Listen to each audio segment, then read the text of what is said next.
बिस्मिल्लाहिर्रहमानिर्रहीम। अस्सलाम वालेकुम everyone, my name is Zafran Sajid. उम्मीद करता हूँ कि आप सब खैरियत से होंगे। आज के इस वीडियो लेक्चर में मैं आप सबका वेलकम करता हूँ। अगर आप लोग इस चैनल पर नए हैं तो काइंडली इसको लाइक, सब्सक्राइब और ज़्यादा से ज़्यादा शेयर करें। आज के इस वीडियो लेक्चर में हम MTH 501 के लेक्चर नंबर 23, 24 और 25 के जो इम्पोर्टेंट पॉइंट्स हैं, जो कि आपके पेपर पॉइंट ऑफ व्यू से इम्पोर्टेंट हैं, चाहे वो डेफिनेशंस हों, थ्योरम की स्टेटमेंट्स हों या फिर एग्जाम्पल्स हों, उनको जस्ट हम हाईलाइट करेंगे ताकि आप लोगों को फाइनल टर्म के पेपर की प्रिपरेशन में हेल्प मिल सके। क्योंकि हमारा जो MTH 501 का व्हाट्सएप ग्रुप है उसमें बहुत सारे स्टूडेंट ने जो है ना इंसिस्ट किया है कि जिस तरह से हमने लास्ट वाले सेमेस्टर में 401 के लिए इस तरह की एक सीरीज़ बनाई थी जिसमें हमने इंपॉर्टेंट पॉइंट्स को हाईलाइट किया था, इसी तरह की सीरीज़ 501 के लिए भी हम बना दें ताकि हमारे लिए जो फाइनल टर्म का पेपर है उसको प्रिपेयर करना आसान हो जाए। ओके स्टूडेंट, स्टार्ट करते हैं। सबसे पहले लेक्चर नंबर 23 से स्टार्ट करते हैं। यहाँ पर मैंने चीज़ों को हाईलाइट किया हुआ है, जस्ट मैं आपको बताऊँगा और कोशिश करूँगा कि साथ साथ थोड़ा आपको समझा भी दूँ। अगर आप लोगों को डिटेल में इन चीज़ों को अंडरस्टैंड करना है तो हमारी जो MTH 501 की important short series of lecture की सीरीज़ है, उसका लिंक जो है वो आज की वीडियो के डिस्क्रिप्शन बॉक्स में आपको मिल जाएंगे, आप उन्हें भी ओपन करके देख सकते हैं। ओके, स्टार्ट करते हैं। लेक्चर नंबर 23 में स्टूडेंट यहाँ पर सबसे पहले एक थ्योरम की स्टेटमेंट है। ये थ्योरम ये कहता है कि अगर हमारे पास वेक्टर स्पेस V की बेसिस हमारे पास जो है वो V हो और इस बेसिस के अंदर जो वेक्टर्स हैं वो B1, B2 up to Bn है, और अगर हम वेक्टर स्पेस V का कोई एक एलिमेंट, कोई एक वेक्टर लेते हैं जिसे हम स्मॉल x कहते हैं, तो फिर इस स्मॉल x के लिए जो है ना वो यूनिक सेट ऑफ स्केलर्स जो है वो एग्जिस्ट करेगा C1, C2 up to Cn, such that कि हम ये जो x है ना, जो कि हमने वेक्टर स्पेस V में से लिया है, इसको हम बेसिस के अंदर जो वेक्टर्स हैं उनके लीनियर कम्बिनेशन की फॉर्म में लिख सकते हैं।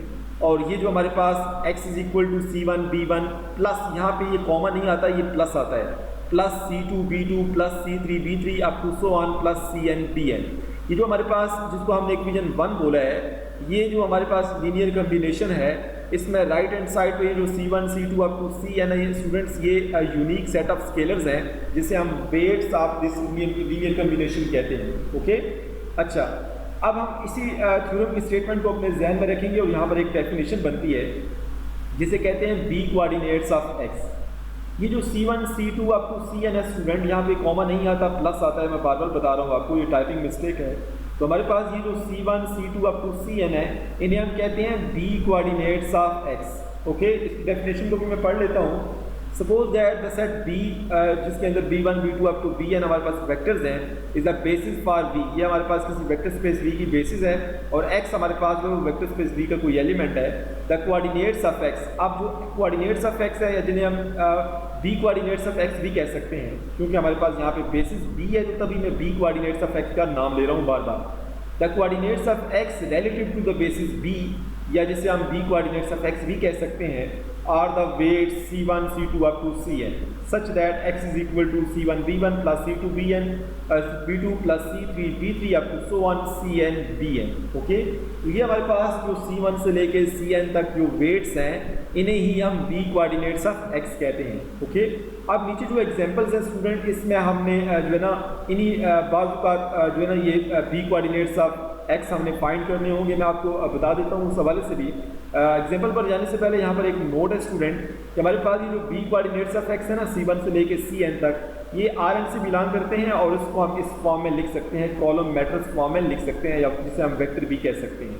तो ये जो लेफ्ट साइड पे x और सबस्क्रिप्ट में B लिखा हुआ है, इसका मतलब है B कोऑर्डिनेट्स ऑफ x, और ये जितने भी B कोऑर्डिनेट्स ऑफ x हैं ये Rn वेक्टर स्पेस से बिलोंग करते हैं, तो इसको हम कॉलम मैट्रिक्स फॉर्म में लिख सकते हैं। ओके, एग्जाम्पल नंबर 1 में हमारे पास एक बेसिस गिवन है R2 की। R2 हमारे पास वेक्टर स्पेस है, उसकी बेसिस गिवन है, बेसिस के अंदर दो वेक्टर्स हैं B1 B2, दोनों की वैल्यू गिवन है। उसके बाद x एक एलिमेंट हमने लिया है R2 में से, ठीक है, और B कोऑर्डिनेट्स ऑफ x, क्योंकि यहाँ पे बेसिस R2 की B है ना, तो जो B कोऑर्डिनेट्स ऑफ x हैं -2 3, मतलब ये C1 और C2 की वैल्यू गिवन है। अब हमने x फाइंड करना है जो R2 से बिलोंग करता है, तो x को हम C1 B1 प्लस C2 B2 फॉर्म में लिख सकते हैं। C1 C2 की वैल्यू पुट करें, B1 B2 की वैल्यू पुट करें, तो यहाँ से आपको x की वैल्यू मिल जाएगी। एग्जाम्पल नंबर 2 में स्टूडेंट आप एक वेक्टर स्पेस R3 है और इसकी हमने बेसिस ली है जिसे हमने S से रिप्रेजेंट किया है, और S के अंदर जो वेक्टर्स हैं मतलब बेसिस के अंदर जो वेक्टर्स हैं वो v1 v2 up to v3 है, ठीक है, v1 v2 और v3 है। अच्छा, यहाँ पर v1 की वैल्यू गिवन है, v2 और v3 तीनों की वैल्यू गिवन है। हमने फाइंड क्या करना है, find the coordinates vector of v। ये v है हमारे पास, इसके कोऑर्डिनेट वेक्टर फाइंड करने हैं, ठीक है, विद रिस्पेक्ट टू s, ठीक है, इसको आप s कोऑर्डिनेट ऑफ x भी कह सकते हैं। अच्छा, उसके बाद find the coordinate v in R3 whose coordinate vectors with respect to the basis s is, ये हमारे पास गिवन है, ठीक है। मतलब यहाँ पे s coordinate of v given है, c1 c2 c3 गिवन है, ठीक है, और हमने फाइंड क्या करना है, और हमने वेक्टर v फाइंड करना है। ओके, तो ये स्टूडेंट एग्जांपल देखिएगा, इसी तरह के एग्जांपल्स हैं नीचे भी स्टूडेंट, यहाँ पर आप देख सकते हैं एग्जांपल नंबर 3 में हमारे पास कुछ ऐसे ही हमने करना है। Find the coordinate vector of polynomial, polynomial given है हमारे पास, ठीक है, इसकी हमने कोऑर्डिनेट वेक्टर फाइंड करने हैं, मतलब c1 c2 और c3 की वैल्यू फाइंड करनी है, और ये बेसिस गिवन है और बेसिस के अंदर ये वेक्टर्स हैं। ओके, ये एग्जांपल नंबर 4 भी स्टूडेंट ऐसे ही है, 5 भी ऐसे ही, यहाँ वेक्टर मैट्रिक्स का केस है, इसको आप देख लीजिएगा। ये सारी चीज़ें मैंने अपने लेक्चर्स में जो है ना डिटेल के साथ जो है वो समझाई हुई हैं। अगर आपको यहाँ से समझ नहीं आती तो आप जो है ना वहाँ से इसको अंडरस्टैंड भी कर सकते हैं। यहाँ पर जो इंपॉर्टेंट चीज़ें हैं मैंने उनको हाईलाइट किया है स्टूडेंट। यहाँ पे नीचे आके एग्जांपल नंबर 7 है, इसमें b1 b2 गिवन है, x भी गिवन है, और ये जो b1 b2 है ना ये मिल के बेसिस बनाते हैं, ठीक है। और हमने फाइंड क्या करना है, find the coordinate vector x भी, मतलब b कोऑर्डिनेट ऑफ x हमने फाइंड करना है, c1 c2 की वैल्यू फाइंड करनी है। बहुत आसान सी चीज़ें हैं, इनको आप देख लीजिएगा प्लीज़। अच्छा, नेक्स्ट हमारे पास अब इसी b कोऑर्डिनेट्स जो है ना उसको हम R एंड स्पेस के लिए अगर लिखना चाहें तो उसमें हमारे पास an analogous change of coordinates can be carried out in Rn for a basis b, जिसमें n वेक्टर्स हैं b1 b2 up to bn, और लेट हमारे पास pb, ये हमारे पास गिवन है b1 b2 up to bn, ठीक है। यहाँ पर उसने बताया क्या है कि किसी भी वेक्टर को उसके जो है ना कोऑर्डिनेट वेक्टर्स में कन्वर्ट करने के लिए हमें एक मैट्रिक्स की ज़रूरत पड़ती है।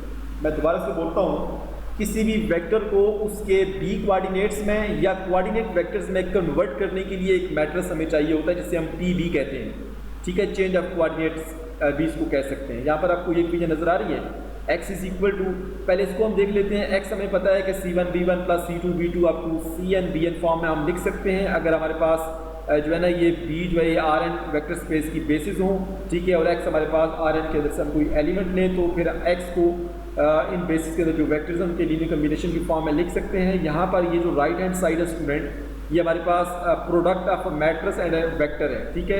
ये जो b1 b2 up to b है ना, ये हमारे पास एक pb मैट्रिक्स बनेगा, यहाँ पे ऊपर लिखा भी है, और ये जो हमारे पास b कोऑर्डिनेट्स ऑफ x है ये कॉलम मैट्रिक्स बनता है, क्योंकि ये Rn से बिलोंग करते हैं, c1 c2 up to cn। ये जो pb है ना स्टूडेंट, इसे हम क्या कहते हैं, चेंज ऑफ कोऑर्डिनेट्स मैट्रिक्स। ये x को जो है ना b कोऑर्डिनेट्स में कन्वर्ट करता है, या हम ये भी कह सकते हैं कि b कोऑर्डिनेट्स ऑफ x को जब pb के साथ मल्टीप्लाई करें तो हमें x मिलता है, ठीक है। अच्छा, आगे चलते हैं स्टूडेंट। नेक्स्ट हमारे पास, इसको आप छोड़ सकते हैं, यहाँ पर ये थ्योरम नंबर 2 है, इसकी स्टेटमेंट को आपने स्टूडेंट याद रखना है, इसमें से भी जो है ना MCQs बन सकते हैं। आगे चलते हैं, यहाँ पर आइसोमॉर्फिज्म की डेफिनेशन है स्टूडेंट, इसको भी आप देखिएगा। नेक्स्ट हमारे पास यहाँ पे एग्जांपल नंबर 9 भी कुछ ऐसे ही है स्टूडेंट, बहुत आसान सी है। इसमें वो क्या कह रहा है, use coordinate vector to verify that the polynomial, ये हमारे पास पोलिनोमियल है, ठीक है, आर लीनियरली इंडिपेंडेंट। हमने कोऑर्डिनेट वेक्टर को यूज़ करके हमने देखना है कि ये जो 3 पोलिनोमियल गिवन है क्या ये लीनियरली डिपेंडेंट है कि नहीं, ठीक है, NP2, इसको आप देखिएगा। उसके बाद हमारे पास एग्जांपल नंबर 10 भी पहली एग्जांपल की तरह ही है, बस 1-2 एग्जांपल कर लें आप, ताकि आपको पता चल जाए कि b कोऑर्डिनेट्स ऑफ x कैसे फाइंड करते हैं, या जो भी बेसिस गिवन होगी उसके लिहाज से गिवन एलिमेंट के जो कोऑर्डिनेट्स हैं वो कैसे फाइंड करते हैं, ठीक है। बहुत आसान से ये कंसेप्ट है स्टूडेंट। नेक्स्ट हमारे पास एग्जांपल नंबर 11 है, इसमें बहुत सारी चीज़ें इकट्ठी आ गई हैं कि b1 b2 b3 गिवन है, x भी गिवन है। पहले में क्या कह रहा है कि show that the set p is the basis of R3। हमने शो करना है कि ये जो b1 b2 b3 3 वेक्टर्स हैं ये R3 की बेसिस बनाते हैं। तो सबसे पहले तो आपने चेक करना है कि क्या ये लीनियरली इंडिपेंडेंट हैं और क्या इनकी स्पैनिंग से हमें R3 मिलता है। तो आप अगर ये दोनों कंडीशन सेटिस्फाई होती हैं तो फिर ये R3 की बेसिस होगी। इसका सोल्यूशन मैंने डिटेल के साथ डिस्कस किया हुआ है स्टूडेंट, आप ज़रा उस वीडियो को भी देख लीजिएगा। आपको MTH 501 की जो important short series of lecture से उनके लिंक्स आज के वीडियो के डिस्क्रिप्शन बॉक्स में मिल जाएंगे।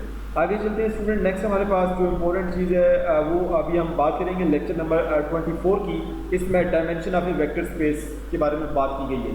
किसी भी वेक्टर स्पेस की जो बेसिस होती हैं, बेसिस के अंदर जितने भी वेक्टर्स होंगे वो वेक्टर स्पेस की जो है ना वो डायमेंशन कहलाता है। ठीक है, यहाँ पर ये जो कुछ इंपॉर्टेंट चीज़ें हैं तो मैंने हाईलाइट किया हुआ है स्टूडेंट, इनको आप प्लीज़ देख लीजिएगा। ये थ्योरम की नंबर 1 और थ्योरम नंबर 2 की जो स्टेटमेंट्स हैं इंपॉर्टेंट है, ये नोट भी इंपॉर्टेंट है। A vector space V with a basis V containing n vectors is isomorphic to R, and ये इंपॉर्टेंट जो है ना स्टेटमेंट है स्टूडेंट। ठीक है, इसको आप देख लीजिएगा। नेक्स्ट हमारे पास फाइनाइट और इनफाइनाइट डायमेंशनल वेक्टर स्पेस क्या होती हैं, इनकी डेफिनेशन सिंपल सी यहाँ पे लिखी है। उसके बाद नोट के अंदर दो मेन पॉइंट्स हैं। The dimension of zero vector space, जो जीरो वेक्टर स्पेस की डायमेंशन होती है वो जीरो ही होती है, और every finite dimensional vector space contains a basis. ये इंपॉर्टेंट स्टेटमेंट्स है स्टूडेंट जो कि आपके ऑब्जेक्टिव में पूछी जा सकती हैं। एग्जाम्पल नंबर 1 में जो है ना वो फाइनाइट और इनफाइनाइट डायमेंशनल वेक्टर स्पेसिस की यहाँ पे जो है ना वो एग्जाम्पल बताई गई है। वो क्या कह रहा है कि the N dimensional set of real number R N, set of polynomial of order N and set of matrices of order M cross N जो है ना are all finite dimensional vector spaces. और उसके बाद नीचे इनफाइनाइट डायमेंशनल वेक्टर स्पेसिस के example भी उसमें दिए स्टूडेंट।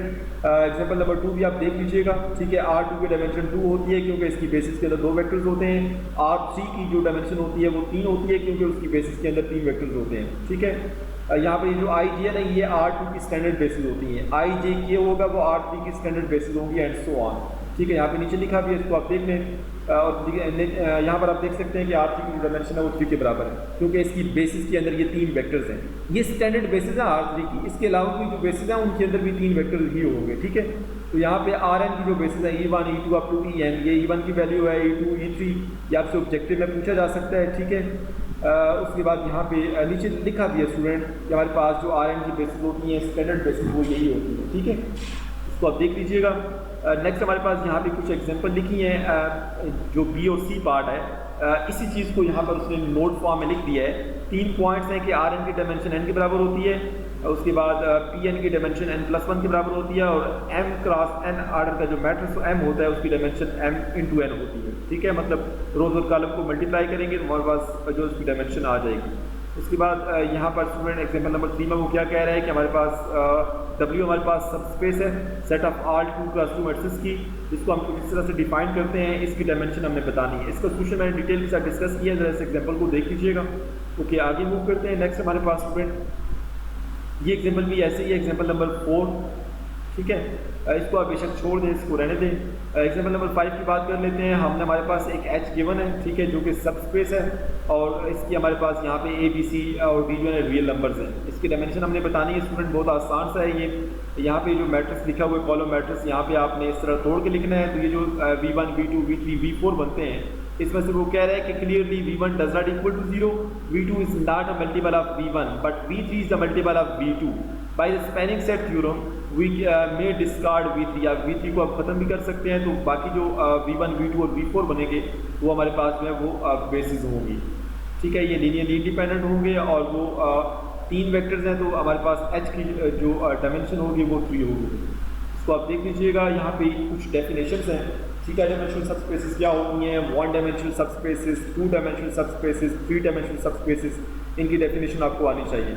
उसके बाद पहले नल स्पेस और कॉलम स्पेस का आपको आइडिया होना चाहिए। उसके बाद फिर नल स्पेस और कॉलम स्पेस की जो बेसिस हैं वो कैसे फाइंड करते हैं और वो क्या होती हैं। ठीक है, इस हवाले से आपको इन्फॉर्मेशन होनी चाहिए। यहाँ पर एग्जाम्पल नंबर 7 में एक मैट्रिक्स A गिवन है 4+5 आर्डर का, इसकी जो है ना नल स्पेस आपने फाइंड करनी है और फिर उसके बाद उसकी बेसिस फाइंड करनी है। मैंने डिटेल के साथ जो है ना वो वीडियो लेक्चर में समझाया हुआ है।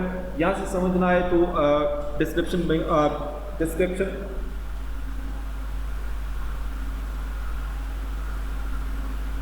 यहाँ से समझना है तो डिस्क्रिप्शन बॉक्स में जो important short series of lectures के जो लिंक्स होंगे वहाँ से ओपन करके भी आप देख सकते हैं। तो क्या आगे मूव करते हैं स्टूडेंट। यहाँ पर नेक्स्ट हमारे पास जो इंपॉर्टेंट चीज़ है एग्जाम्पल नंबर 8। एग्जाम्पल नंबर 8 में column space of D find करनी है हमने, और उसके बाद उसकी बेसिस फाइंड करनी है। नेक्स्ट एग्जाम्पल नंबर 9 भी कुछ ऐसे ही है स्टूडेंट। यहाँ पर देख सकते हैं कि मैट्रिक्स A गिवन है, उसकी कॉलम स्पेस फाइंड करनी है, उसके बाद जो है उसकी बेसिस फाइंड करनी है आपको। यहाँ पे थ्योरम नंबर 3 की स्टेटमेंट बड़ी इंपॉर्टेंट है। The pivot columns of matrix A form a basis for column of A। Okay, statement को आपने याद रखना है। एग्जाम्पल नंबर 10 में भी स्टूडेंट कुछ ऐसे ही है। V1 V2 गिवन है, और उसके बाद हमने चेक करना है कि क्या ये V1 V2 मिल के R3 की बेसिस बनाते हैं कि नहीं, और क्या ये R2 की बेसिस बनाते हैं कि नहीं। ये एग्जाम्पल मैंने डिटेल के साथ समझाई हुई है लेक्चर्स के मैन। ओके, आप जरा वीडियो लेक्चर को ओपन करके भी देख लें यहाँ से अगर समझ नहीं आती तो। एग्जाम्पल 11 में हमारे पास v1 v2 v3 v4 given है और हमने क्या करना है, find a basis for the subspace w। अब आपने w की बेसिस फाइंड करनी है जो कि इन चारों वेक्टर से स्पैंड होता है, ठीक है।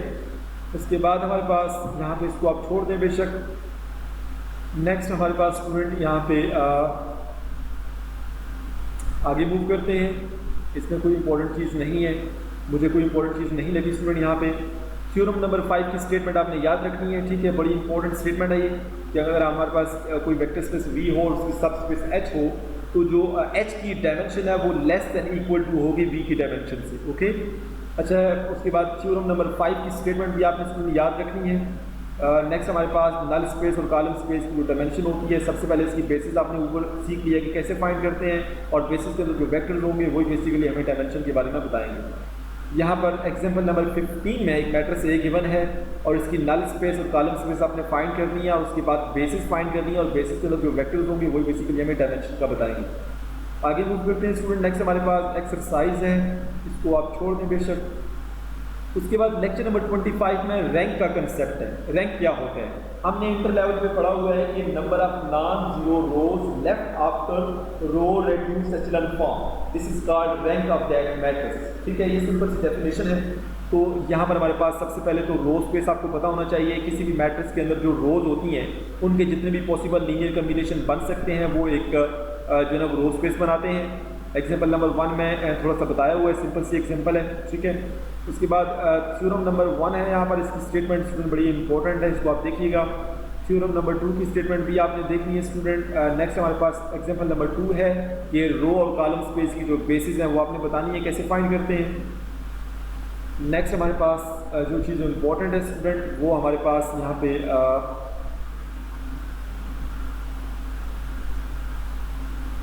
ओके डेफिनेशन है रैंक की। बाकायदा ये 3-4 डेफिनेशन हैं रैंक की, इसको आप देख लें ज़रा।